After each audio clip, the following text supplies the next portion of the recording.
नमस्कार। Fundamental analysis के इस छठवें पार्ट में आपका स्वागत है।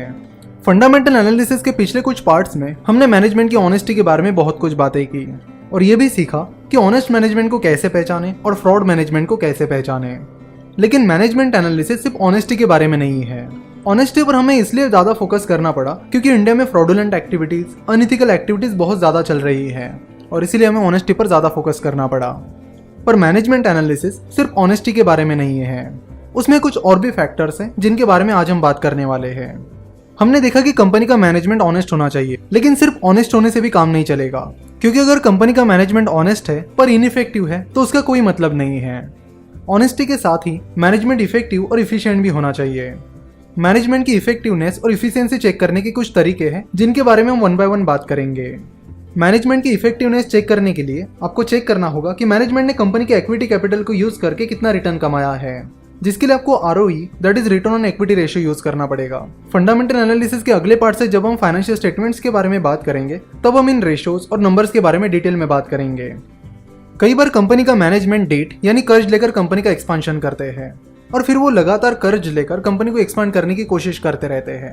ये सिस्टम तब तक चलता है जब तक कंपनी के लिए सब कुछ ठीक चल रहा होता है, लेकिन जैसे ही कंपनी का परफॉर्मेंस खराब होने लगता है या कंपनी को कोई दिक्कत आती है तो ये डेट की मदद से एक्सपेंशन करने का प्लान उन्हें महंगा पड़ने लगता है। इसलिए हम आए दिन देखते रहते हैं कि इस कंपनी ने बैंक्रप्सी के लिए फाइल किया है, उस कंपनी ने बैंक्रप्सी के लिए फाइल किया है, एटसेट्रा। रिलायंस कम्युनिकेशंस, वीडियोकॉन इंडस्ट्रीज, इन जैसी कई कंपनीज इसी कारण से फेल हो गई है। तो बस बढ़ते हुए प्रॉफिट को देखकर आप कंपनी की इफिशियंसी के बारे में नहीं पता कर सकते।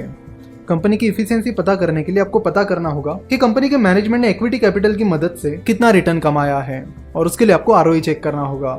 देखो, आज हम जो भी बातें कर रहे हैं वो थ्योरेटिकल बातें हैं और इन्हें प्रैक्टिकली पता करने के लिए हमें फाइनेंशियल स्टेटमेंट्स की जरूरत पड़ेगी। तो आज हम जिन चीजों के बारे में बात कर रहे हैं उन सारी चीजों को हम आगे चलकर प्रैक्टिकली एक्सप्लेन करेंगे। साथ ही आपको यह भी देखना होगा कि कंपनी के मैनेजमेंट ने अपने कार्यकाल में क्या अचीव किया है और उसी पीरियड में उस कंपनी के कंपटीटर्स ने क्या अचीव किया है।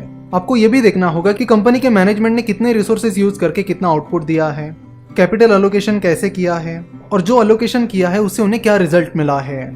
उसके अलावा आपको देखना होगा कि लोग उस कंपनी के प्रोडक्ट्स के सप्लायर्स, डिस्ट्रीब्यूटर्स और रिटेलर्स के बीच उस कंपनी के मैनेजमेंट का रेपुटेशन कैसा है, कंपनी का मैनेजमेंट उन्हें कैसे ट्रीट करता है, साथ ही कंपनी का मैनेजमेंट माइनॉरिटी शेयर होल्डर्स को कैसे ट्रीट करता है।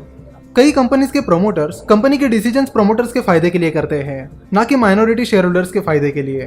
तो ये भी आपको देखना होगा कि कंपनी के डिसीजंस माइनॉरिटी शेयर होल्डर्स के फायदे के हैं या कंपनी के प्रोमोटर्स के फायदे के हैं।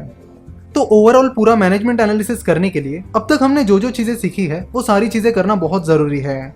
वैसे आज हमने जिन चीजों की बात की वो बस थ्योरेटिकल बातें की, तो उन्हें जल्दी हम प्रैक्टिकली समझेंगे। वैसे फंडामेंटल एनालिसिस के नेक्स्ट वीडियो से हम फाइनेंशियल स्टेटमेंट एनालिसिस शुरू करेंगे, जो कि बहुत ही इंटरेस्टिंग रहने वाला है और इम्पोर्टेंट भी। आप में से कई सारे लोगों का ये सवाल है कि फंडामेंटल एनालिसिस के इस कोर्स का शेड्यूल क्या रहने वाला है, तो उसका क्लैरिफिकेशन करने के लिए आज हम आपको पूरा शेड्यूल बताने वाले हैं।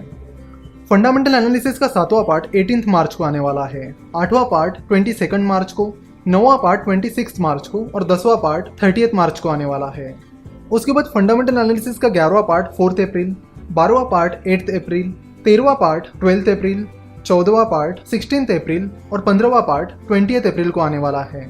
उसके बाद इस कोर्स का 16वां पार्ट 28 अप्रैल को आने वाला है और इस वीडियो का फाइनल पार्ट जिसमें हम सारी चीज़ आपको कंक्लूड करके बताएंगे वो 30 अप्रैल को आने वाला है।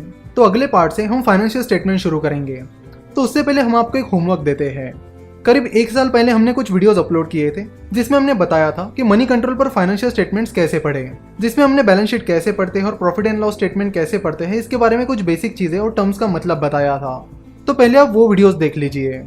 उन वीडियोस को ढूंढने के लिए आपको यूट्यूब पर बैलेंस शीट और उसके आगे फिनोवेशंस टाइप करना होगा और similarly profit and loss statement और उसके सामने फिनोवेशंस टाइप करके एंटर करना होगा, तो आपको वो वीडियोस मिल जाएंगे। जल्दी हम YouTube चैनल पर मिस्टर वॉरेन बफेट ने लिखे हुए बर्कशायर हैथावे के न्यूज लेटर्स की समरी अपलोड करने वाले हैं, तो वो वीडियो भी आप जरूर देख लीजिएगा। आशा करता हूँ कि आपको आज का वीडियो पसंद आया होगा।